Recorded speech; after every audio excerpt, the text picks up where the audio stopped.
3, 2, 1, here goes, guys. So it's Sunday morning. Well, no, it's 12:12 here on the left coast. I want to touch just briefly on the current state of how apparent it now is becoming to more and more people that the LDS Church and its viability are embattled by truth of all things. Truth that is coming out more and more with YouTube channel after YouTube channel after Facebook post after Facebook post, that the church is acknowledging it.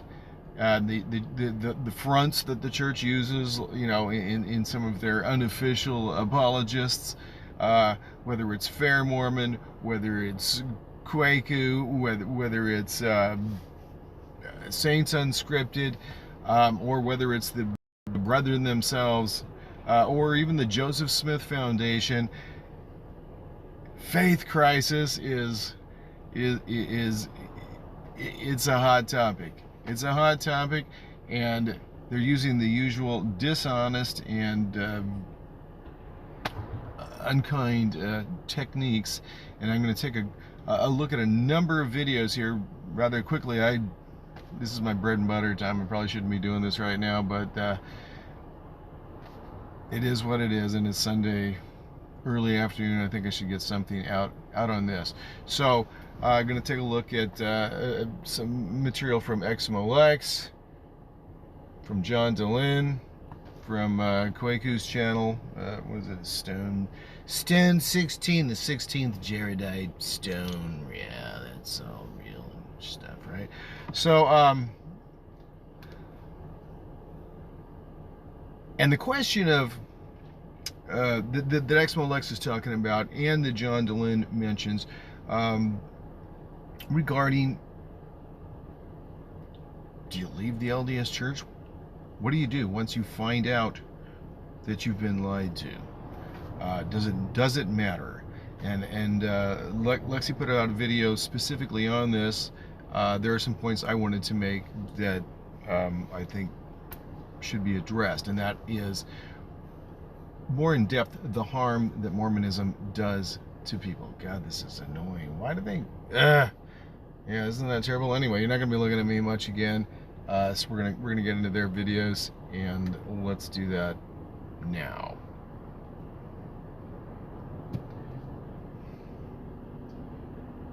Alrighty.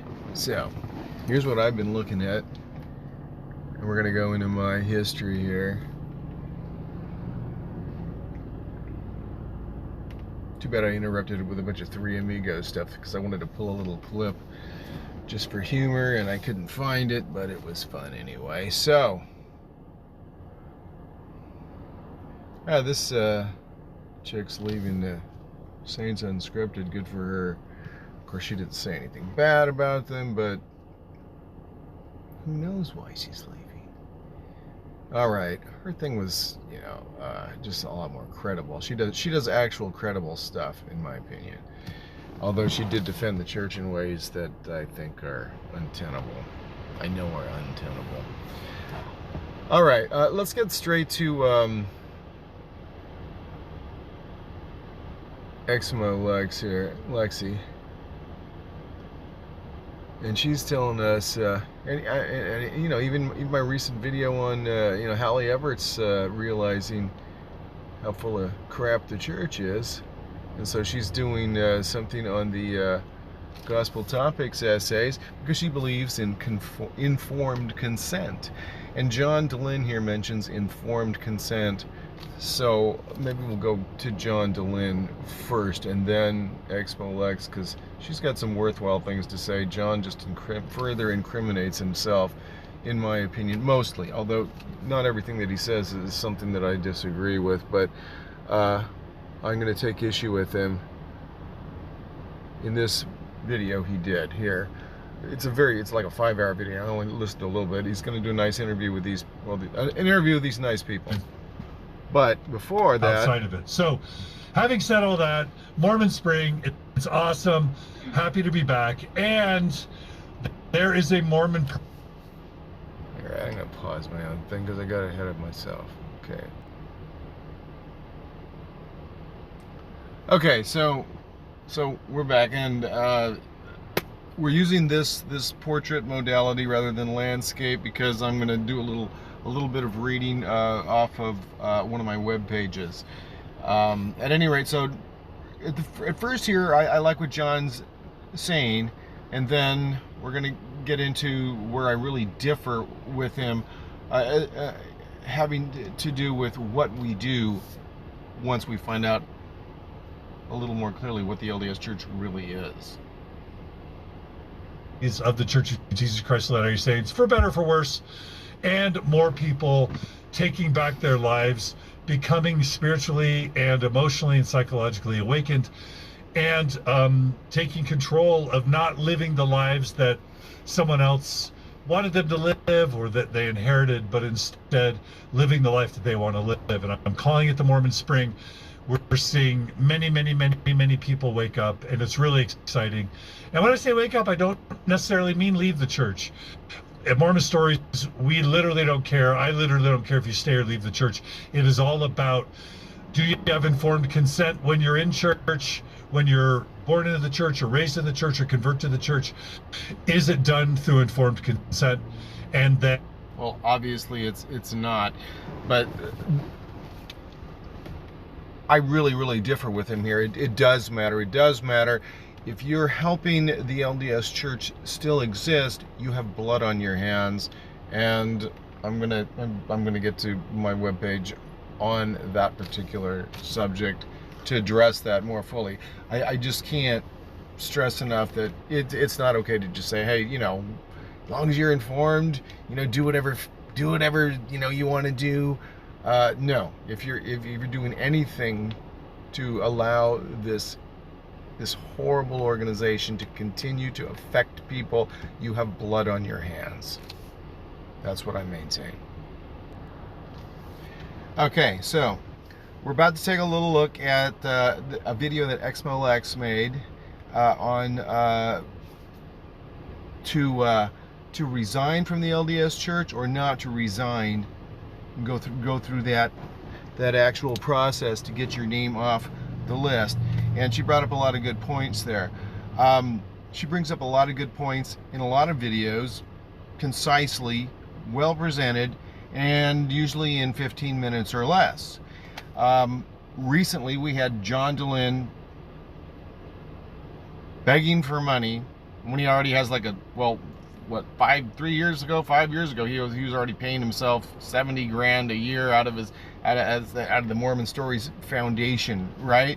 But he needs more money because he needs to produce short videos on Mormonism. Really? Now? Because there's a need, says John. There's a big need that's just it's not being done. Well, it is being done, and a lot of my videos are longer. Much longer, but some of them are in that range. Obviously, when I first started, they were in that range because you had to stay under the 15-minute YouTube thing for a while. I did. Now, Lexi does this. Flackerman, who no longer really produces anything, did a lot of that.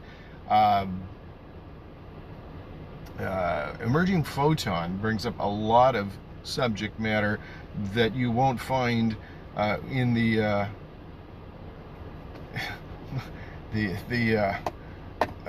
mainstream ex-Mormon community. And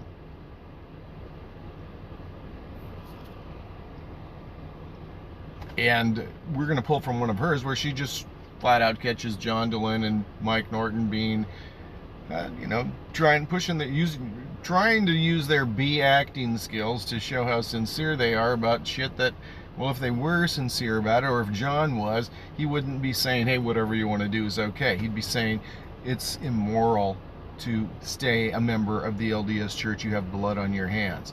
But in this video, I think she does a great job catching them. She does a lot of historical stuff, as does Travis Wayne Goodsell. He's done a lot of historical research. So, and a lot of his videos aren't all that long either. She's Emerging Photon is probably my favorite for most concise off the beaten track subject matter, whether it's, you know, Brigham Young's ordering of the assassination of Joseph, Hiram, and Samuel Smith, to you know, catching fake anti-Mormons like John Dehlin and Mike Norton. She's an attorney, has been for a long time, very smart gal, and versed in a lot of things that, like I said, most of your ex-Mormons are kind of completely ignorant of.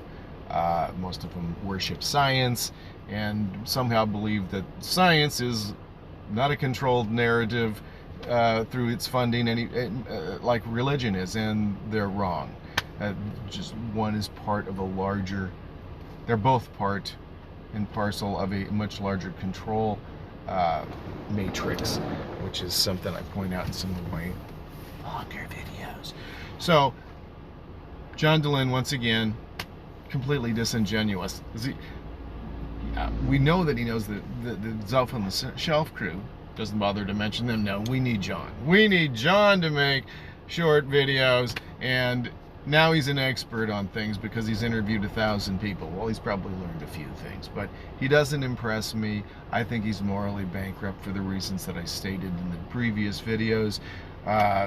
If he is the sexual predator that these various evidences and these various women who have worked for him complained about, that Kwaku L brought out, and that have been buried, that I was searching for a while back, and I will give it up to Kwaku for bringing this stuff forward, because I was looking for it, and apparently I think there's some pretty big money that helped get that stuff buried through some SEO, expensive SEO like the church does, and anti-SEO, doing things to bury things like that.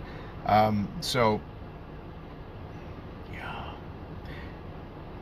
like Emerging Photon said, these guys aren't exactly what they put themselves up to be. That's why they set up, that's why McKenna Denson was set up, to discredit her, and therefore discredit women who come out against the priesthood for its sexual molestation of children and abuse of women.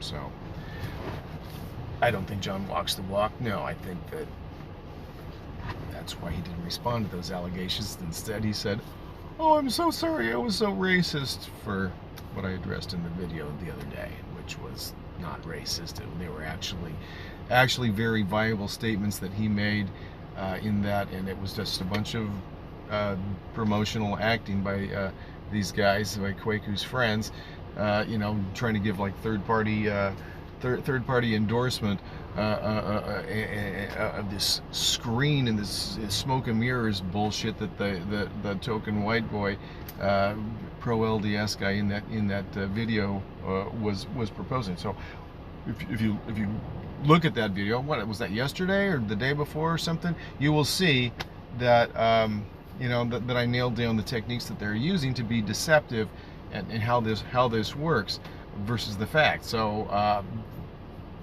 you can learn some of this NLP these guys are pulling on you, and learn to think and recognize the difference between facts and persuasion techniques, which is part of what helped wake me up when I noticed persuasion techniques, high-level sales techniques, neuro-linguistic programming, including hypnotic language, cadence, and repetition, etc., were being used by LDS higher, well, Gordon B. Hinckley, for instance, to promote mass genocide. And I said, you know what? Does Jesus have to use mind control, not only to keep the kids in the church, to program them, but now to get people to buy a dishonest political narrative to support a war that is unconscionable, and that the Book of Mormon doctrine condemned? In terms of, yeah, preemptive wars were condemned in the Book of Mormon by the most righteous of Nephites, right? Like by Gidgedoni, for instance, or whatever. Anyway, let's see what Lexi has to say.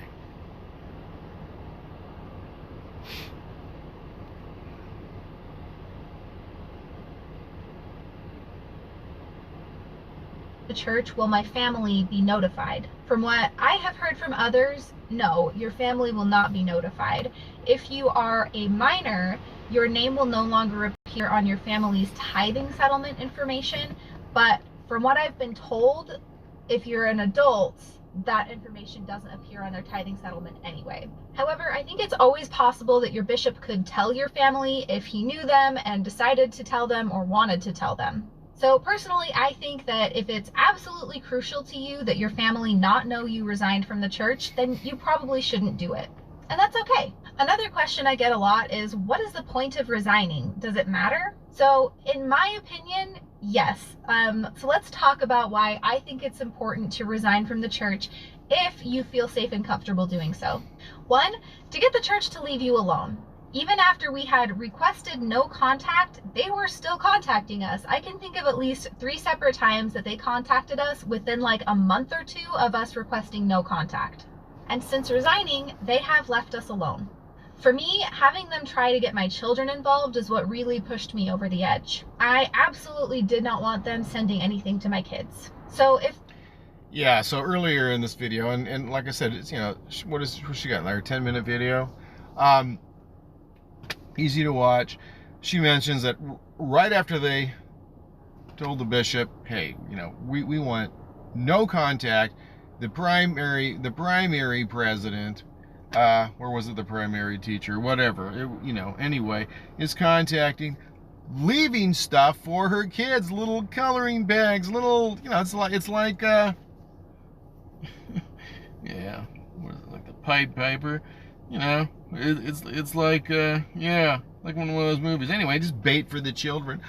And then, you know, get the children to want to go to primary. Look, we got all these specialty coloring packs. We miss you in primary. Oh, you know, going directly to the children, and bypassing the parents in this case, who have specifically requested no contact.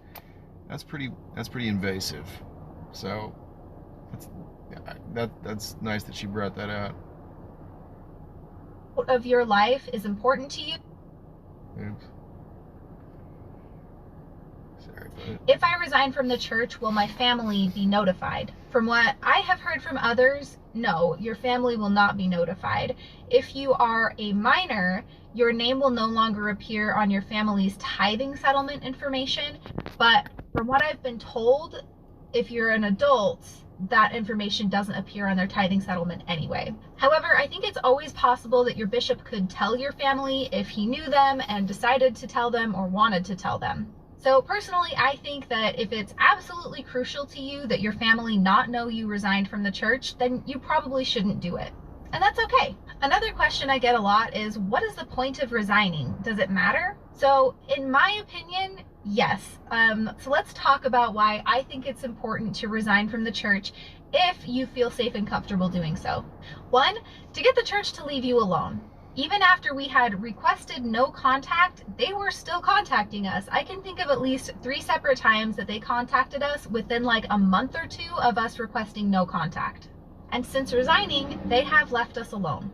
For me, having them try to get my children involved is what really pushed me over the edge. I absolutely did not want them sending anything to my kids. So if the church being out of your life is important to you, resigning is a good option. 2, they will no longer be able to count you as a member. Even if you were baptized and then never attended church again for the rest of your life, they would still count you as a member until you eventually passed away. The longer I've been out of the church, the more I am determined that I never want my family to be counted as members. I don't want us to be associated with them in that way ever again.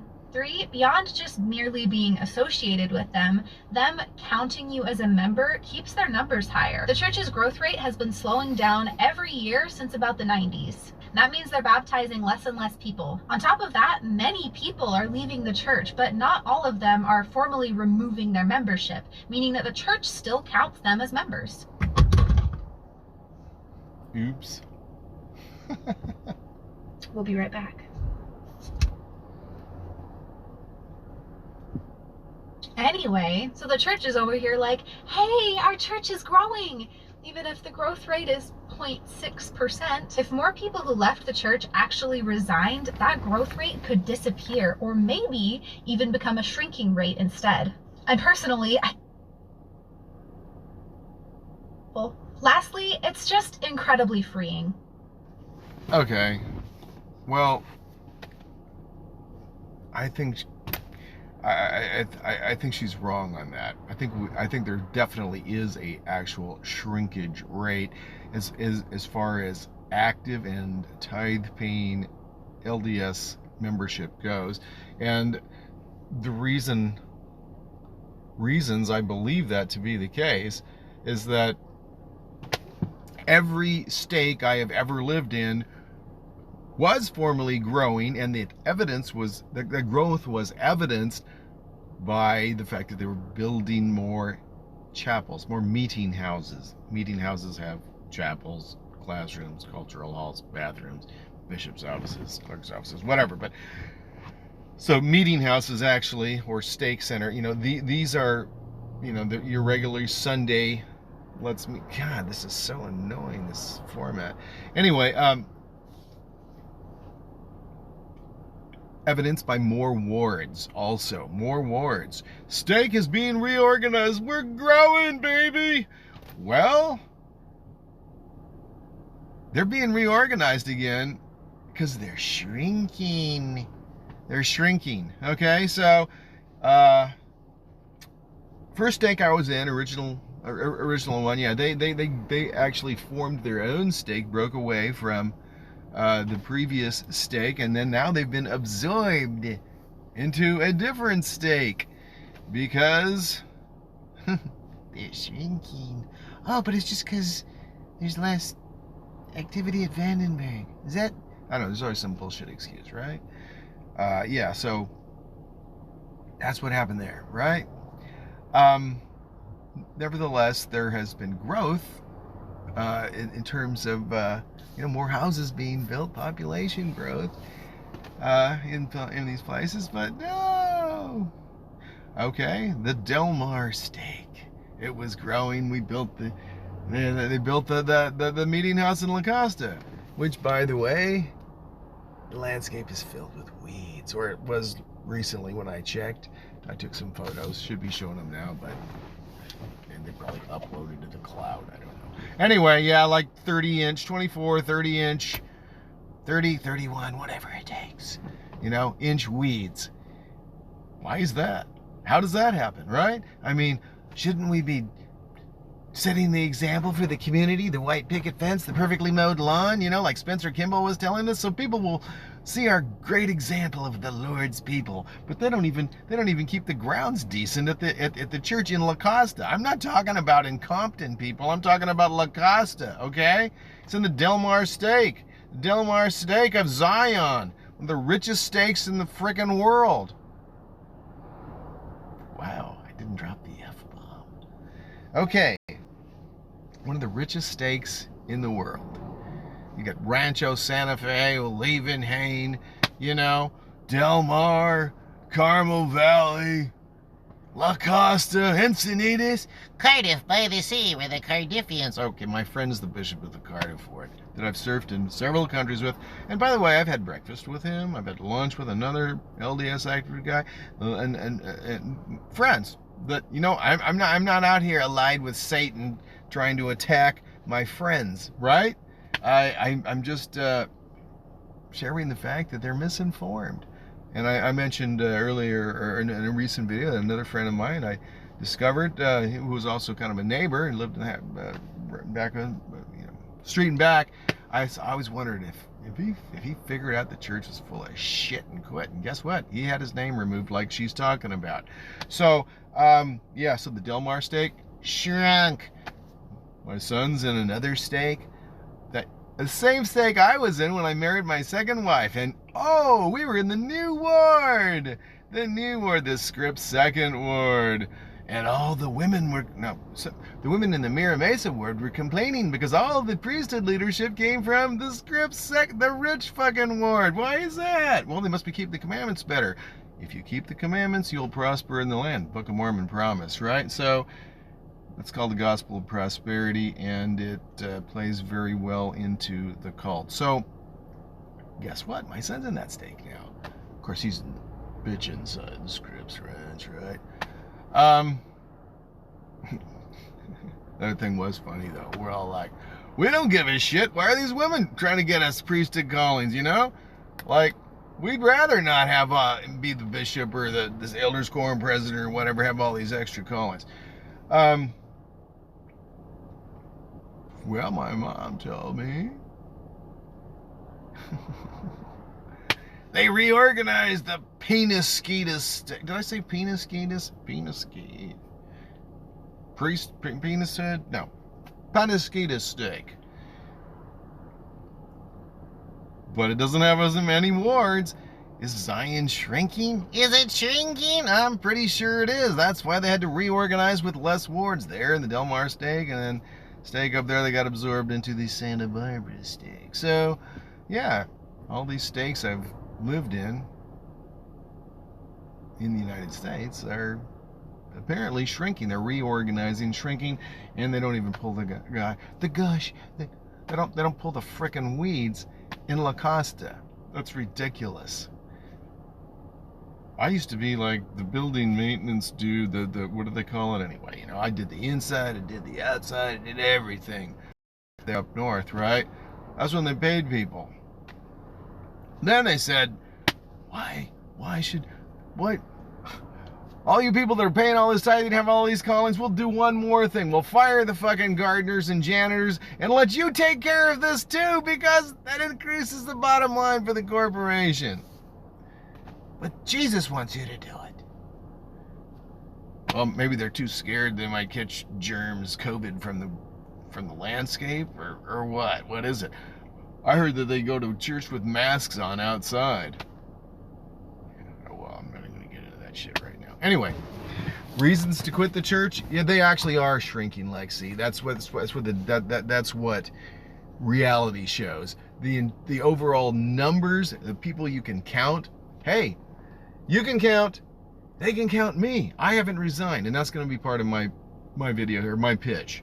My pitch is, if you feel comfortable, okay, maybe go outside your comfort zone.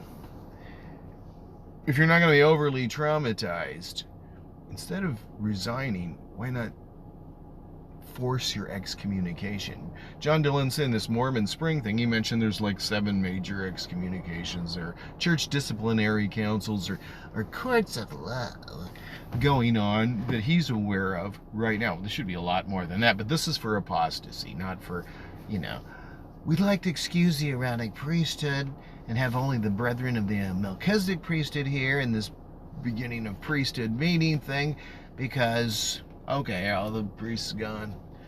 Brother John Smith has been disciplined for adultery. That's the way it went, but now it's apostasy. Why is it? Because Satan controls the internet and the anti-Mormons just fucking lie. That's it, right? Until you look at the facts and you find out that's why these motherfuckers use, sorry, Mom. That's why they have to use all this fucking NLP and these deceptive techniques. They do the, the Hillary Clinton,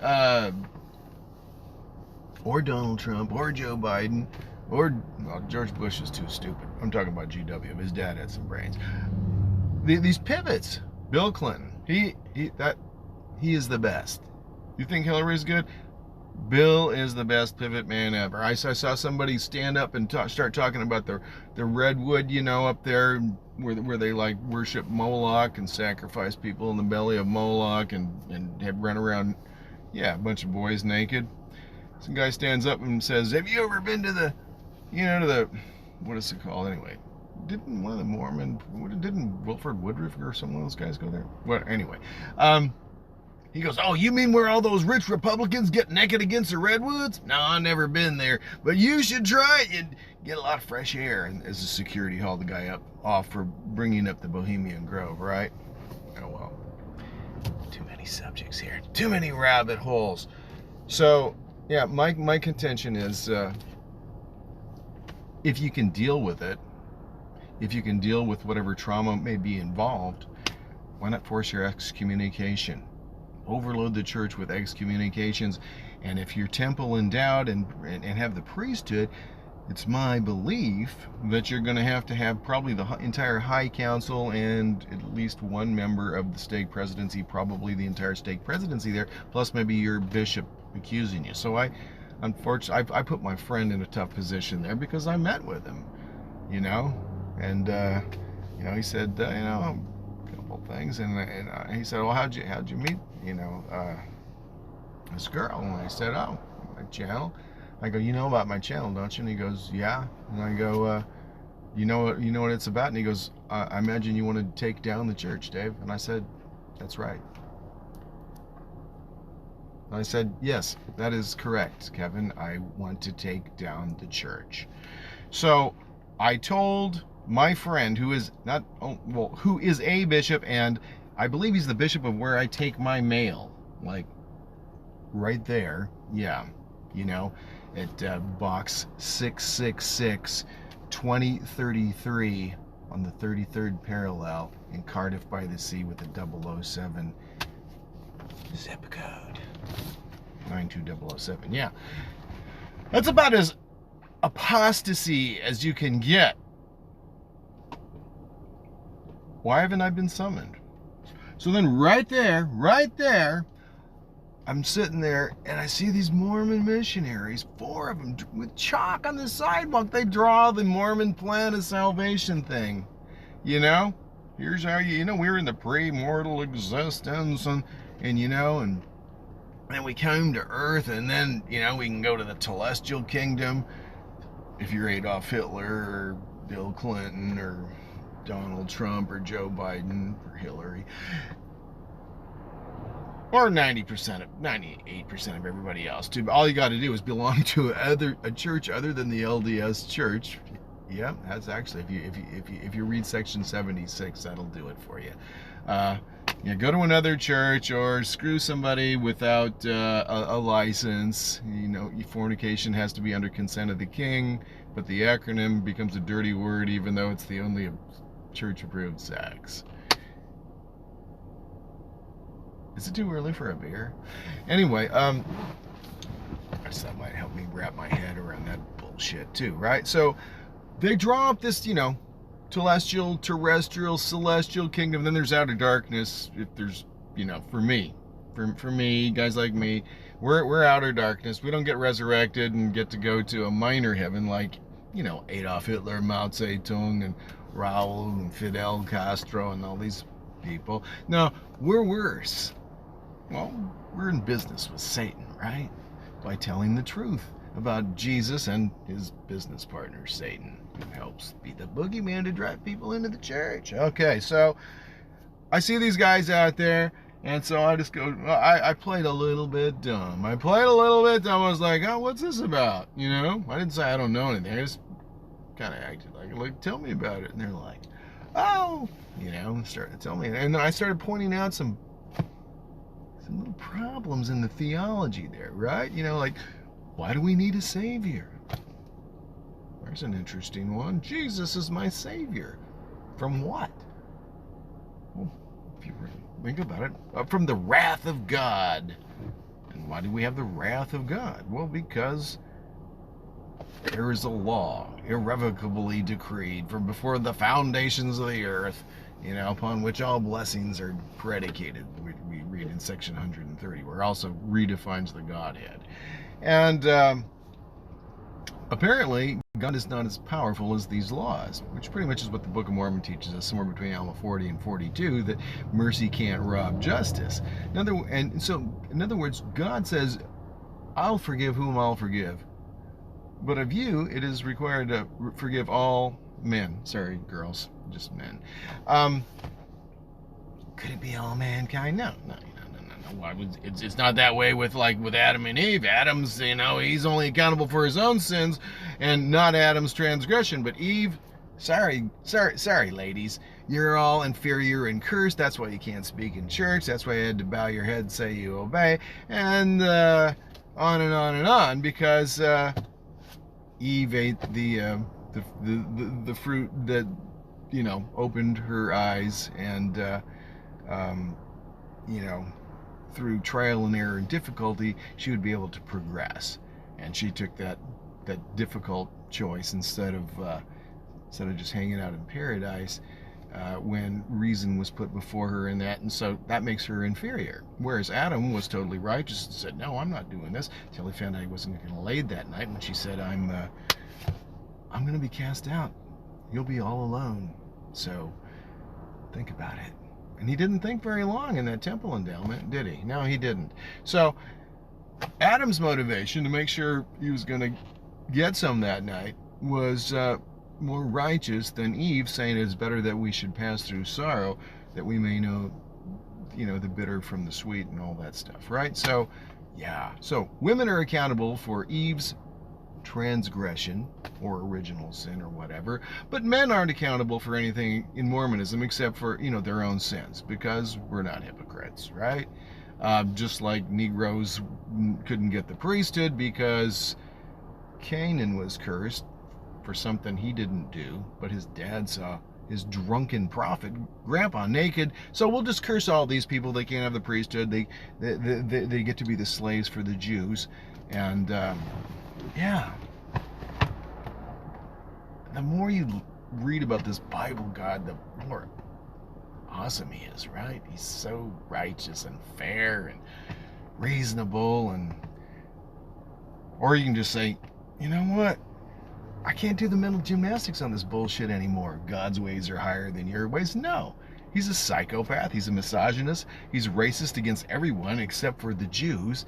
I mean, if you can read the Bible instead of listen to your, Freemason pastor or, televangelists like Billy Graham, Oral Roberts, Robert Schuller, all these occultists, you don't have to be a bad occultist, but you do to be a preacher because you're hired by Satan. At least the endowment got that right. So anyway,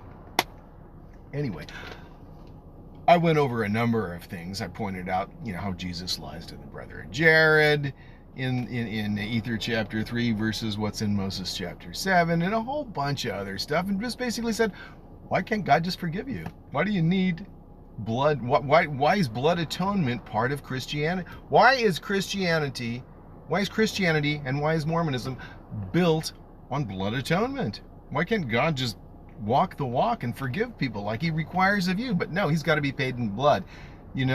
Nobody, it's like that. It's like those vans that used to say, basically,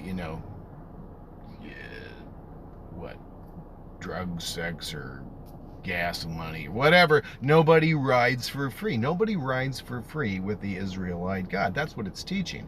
There must be payment made. So either he's not all powerful or he's a hypocrite, right? He doesn't forgive. He's not forgiving. So why should we have to, right? I thought he was perfect. It's a virtue, but he doesn't practice it. Anyway, I went over some things with these guys, and then I said, hey, tell you, and then they pulled this bullshit. Three of them took off and left the one. He goes, oh, my friends left, I better go. So I go back to, I go sit down somewhere else. And I watch, and they all fucking come back. And I come back and I go, oh, you know what? I need you to go talk to Kevin, the bishop of Cardiff Ward. You know him? Yeah. Tell him what I talked with you about today. That's as open apostasy as you can get. I went after 4 missionaries, told them all kinds of things they'd been lied to. And the guy's like, I still believe. I go, I just friggin' proved to you. I just showed you lie after lie that you're told in church. I documented it, and you're like, I still believe. I'm gonna follow Jesus. Well, so I said, tell him he needs to start, the process of excommunication. I should be summoned for a bishop's court. You can't be, he knows about my channel, and I just went after 4 missionaries in, some of them are in his direct care, I'm sure. They're in this, they were in his ward boundaries. How is he not involved with these missionaries? They try to act like they don't even know Kevin. I'm like, they always go, oh, do you know Kevin? Oh yeah, we know Kevin. Of course I know him.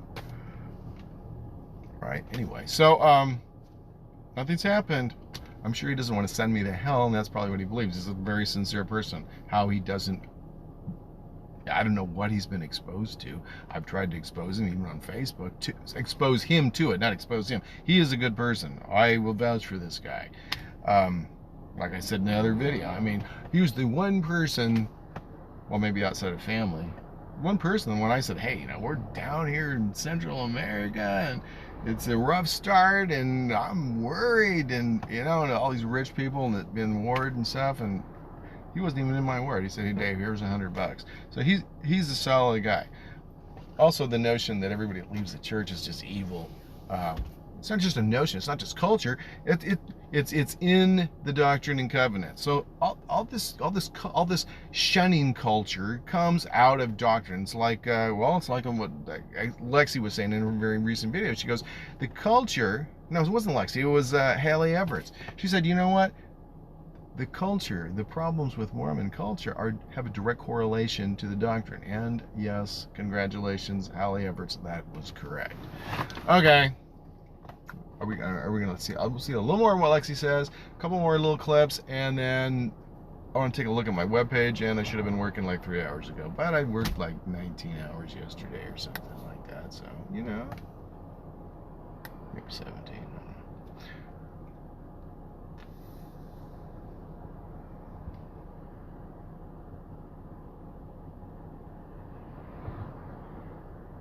Mail stating that we were no longer members, it was just like a weight was lifted off my shoulders. It felt so good.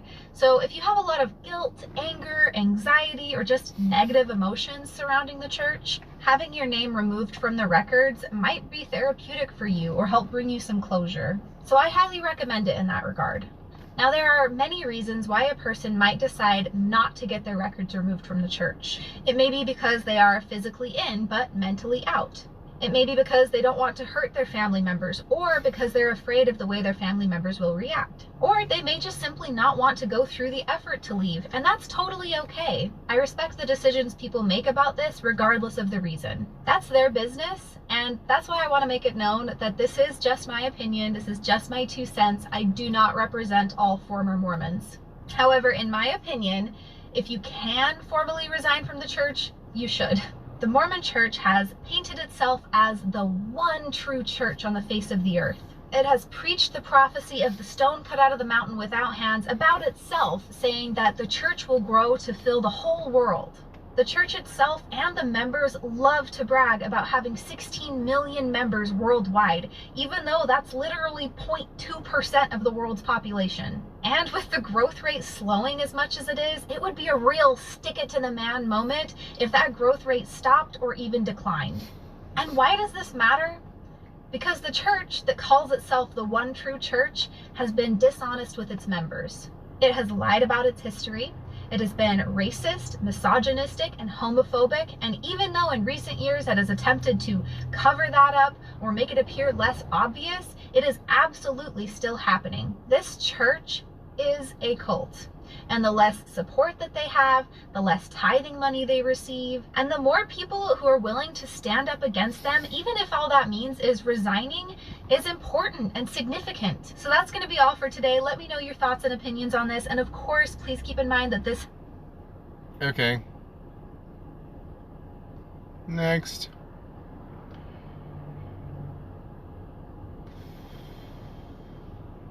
A lot of good valid thoughts there. Alright, where is the... Oh, come on. Anyway, so, was it this one? Actually, this isn't the one. Islam was viewed as a cult in opposition to the then existing... Any church and religion is a cult. Discover the dictionary, buddy. Okay. All right. Anyway, yeah, it's Stone 16. It's Kwaku and his pals, and they're really going to be attacking anti-Mormonism. So that's like a 52-minute video of his. I wanted to bring out a couple of points at the beginning, but I'd rather keep this short. I hope to really just go at that one shortly. You know, pretty soon. There's several I need to do. I need to probably take issues with with Fair Mormon as well. They just are so deceptive. They try humor, they try happen. mocking. Yeah, because those haven't gone away. So many things that are just so I've dishonest. been so grateful. When the bottom line is the church harms people, and it's very easy to prove how dishonest they've been. Speaking of dishonest, let's look at John Dehlin, tout his acting skills. Blur the faces in this video. That is the bravest kid, bravest person I've ever met in my life. Not only did I blur the faces, but you could maybe blur the faces in this video. The old person who gave it to me, there were two minors, two children, recorded her testimony. I've got both angles of her testimony, and I watched it, and I sobbed. Savannah, you could maybe blur the faces in this video. And I said, not only can I blur the faces, you know, I have a YouTube channel, I've got a Twitter account, I've got 12,000 subscribers. I said, let me share it. Let me post it. Savannah, you could maybe blur the faces in this video. Anyway, Emerging Photon does a good job there. Those guys are so full of shit. So if they cared that much, they're crying there about children dying, committing suicide, all these horrible things that happen. How can John say, you know, if you want to stay, stay. If you want to leave, leave. No, you've got blood on your hands if you support the LDS Church in any way, shape, or form. So, big shout out to John and Mike. Go fuck yourselves. Let's take a look at a web page of mine somewhere here. Well, we can just open it up, reopen it. No, it's right. It's open here. Okay, so this is my Fruits of the Restored Gospel page here on the Mormon Truth Videos Gospel Topics Hub. So let's go up here to the. Something get messed up here. I might just have to re-go. Let's just go into it again. I don't know what happened. All right, let's get rid of that and go into it. We'll go right in here off of my links here. So I always throw these in the description. So just here, just look for this this one here, Fruits of the Restored Gospel. So here we go, Fruits of the Restored Gospel of Jesus Christ. So you hit this, and it's gonna pop up this link here on it, and then you can activate it. So that's excuse me. It's gonna have the web page, and it's also gonna have the attendant video where I'm going over the statistical proof that Mormonism destroys lives. And so I've got, you know, about 10 different things there in the video.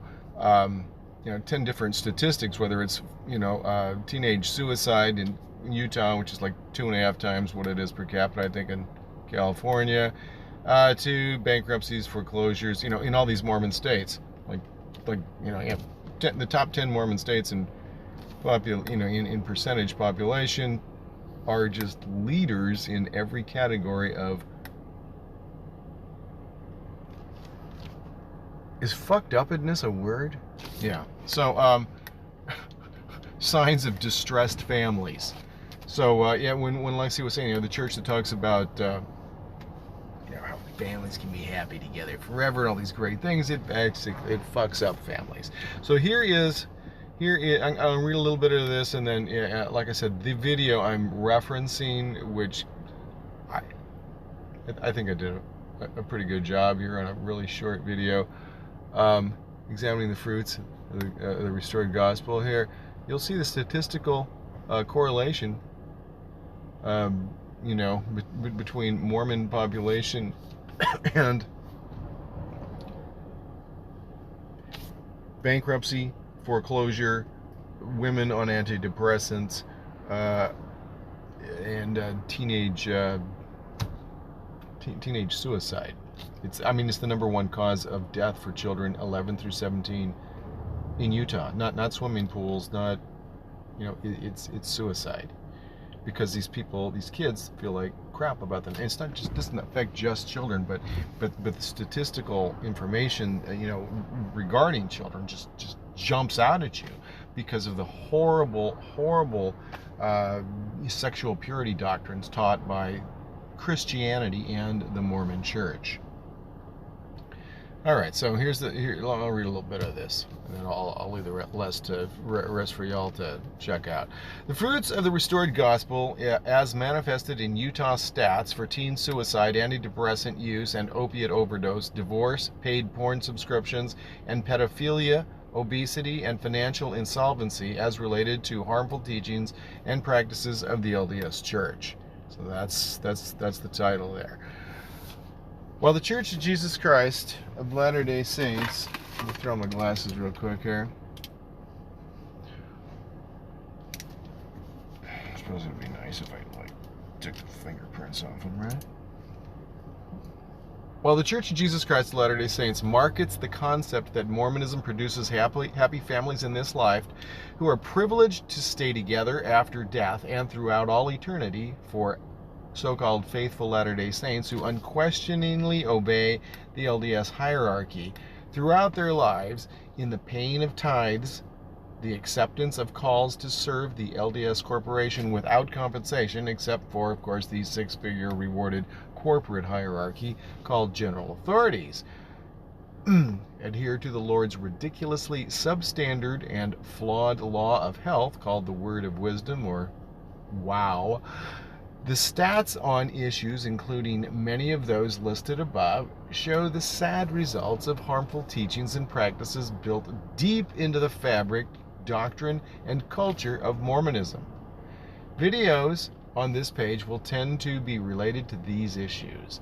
Viewers may be triggered by disturbing accounts of these realities on this page, as well as on the SRA page, Satanic Ritual Abuse in Mormonism.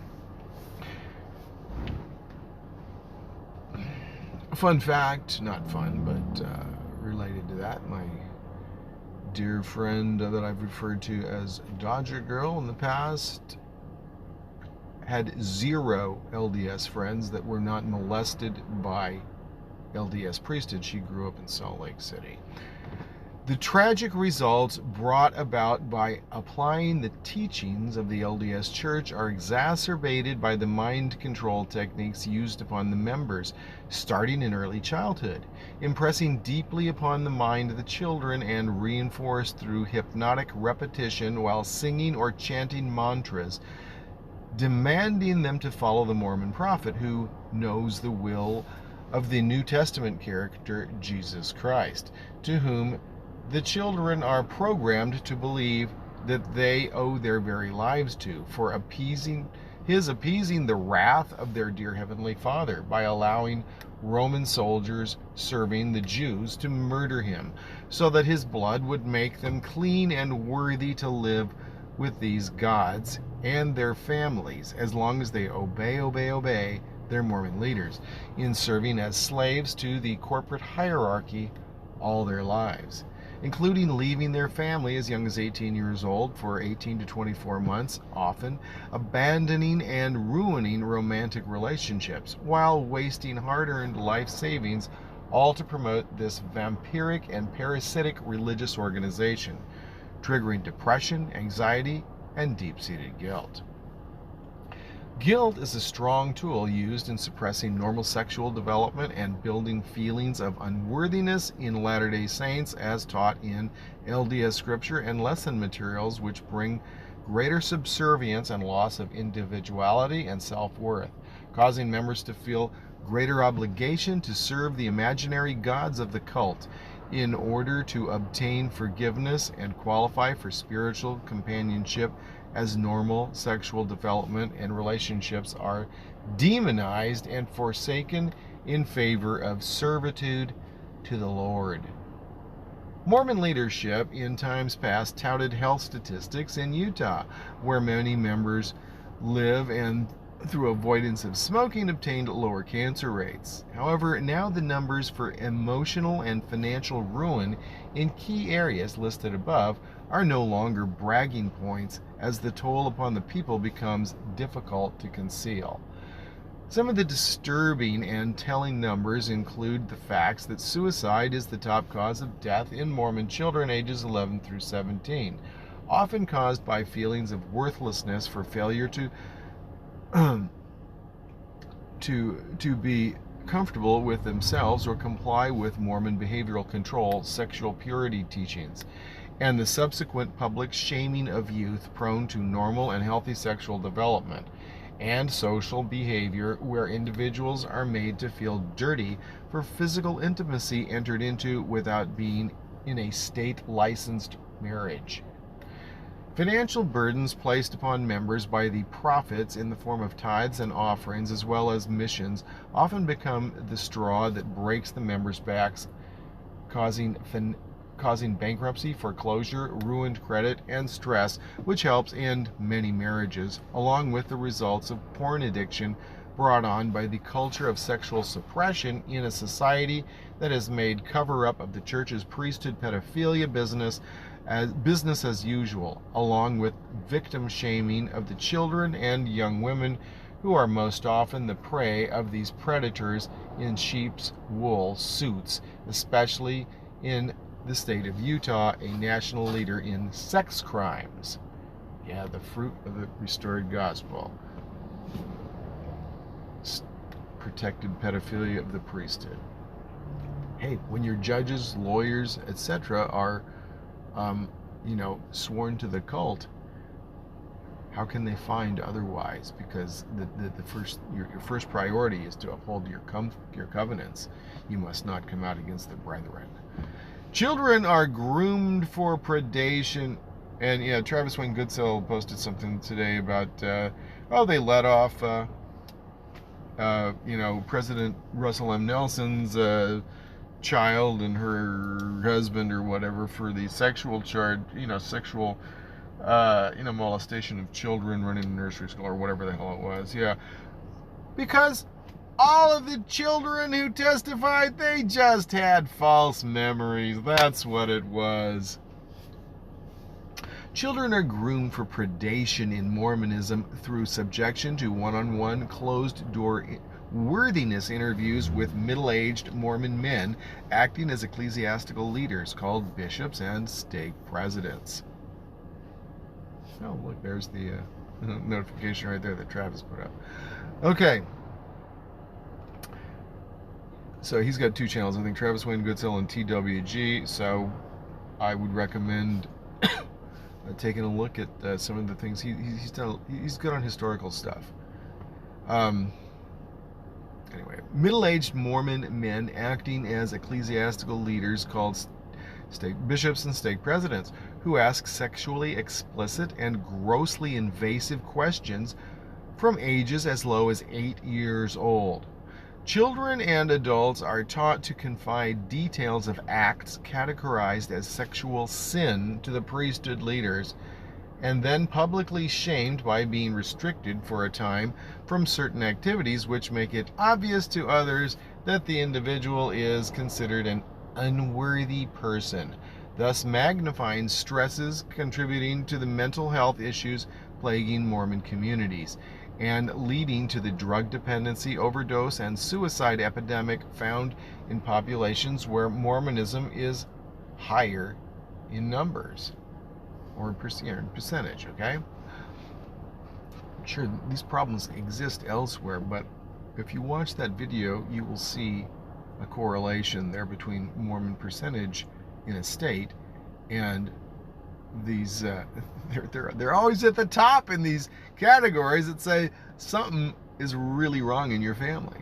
The second-rate status of women in Mormonism cannot be overstated, despite rhetoric to the contrary in recent years. The scriptures are replete with such teachings. Help wake up Mormons by enabling Dodger Dave to devote time. Okay, there where I'm saying. There's my, hey, you guys can send me some money if you want to thing. Alright. Oh, God, I didn't put my box 666 in that.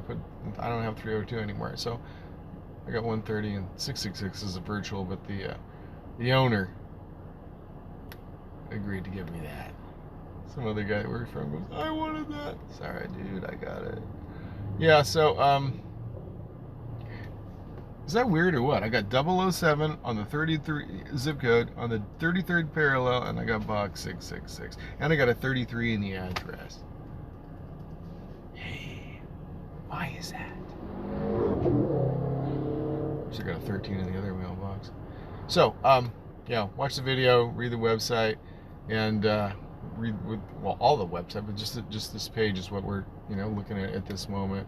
So, on Mormon Truth Videos, Gospel Topics, all these subjects, and we got videos that pertain to those subjects. I've integrated into the page. The other, mostly from Dodger Dave, some of them from Mormon Truth Videos, and a few from some other people. So, yeah, the fruits of the restored gospel of Jesus Christ are dead children, depressed wives, bankruptcy, foreclosure, and a fucked up life and family. So, no, it's not okay to stay LDS. In fact, that's the name of the website I originally saw John Dehlin on, Stay LDS. It was in the newspaper, a California newspaper, and my daughter showed it to me. And it was helpful. It helped lead me to other things. But for the reasons I've stated, I feel that John is part of the club, controlled opposition. Yeah, I think he and Kwaku are in the same club. Just like when I was talking to the attorney for the Central Bank of Costa Rica, he said, "Tell you what, buddy, these guys talking shit about each other on television in the political races, their political parties are more balanced rather than dominated by two parties." He said, "These guys all have companies with each other. They're all partying together and shit. They're all intermarried. It's a big act. It's like look like Donald Trump with Hillary Clinton on his back, and in a fight ring, right?" I showed that in a video a long time ago. So, yeah, it's a big act, people. It's a big act. Fuck you, John Dehlin, Mike Norton, and other controlled opposition fake Mormons, unless, of course, you're just an innocent MK mind control victim, which many of them may be. Sean McCraney, God. Is he MK? He's such a likable guy. And then he comes out in this video with Kwaku and Kwaku and friends. He's like, "I just left the church. I don't really have any beef with the church anymore. I just left the church because I wanted to fuck other girls, that I wasn't married to or growing up, and I wanted Jesus to still love me." I'm like, but can't we just all be friends now? I mean, that's pretty close to what I got out of it. I'm like, are you fucking kidding me? This church harms people. It's not okay. It is not okay to just be, just be friends with the LDS, corporate monster. It is not okay. I gotta stick my face on here one more time. Once you discover what the LDS Church really is and the harm that it does, you are culpable. If you're ignoring it, you're culpable. You need to get the fuck out and let other people know about it and help them. And maybe you'll save one life from destruction, one suicide, one destroyed family. It's not okay just to do whatever. Once you know you're accountable, that's one. There's a few things in Mormonism that were actually true. Once you know you're accountable, you need to do something about it. Take the church down.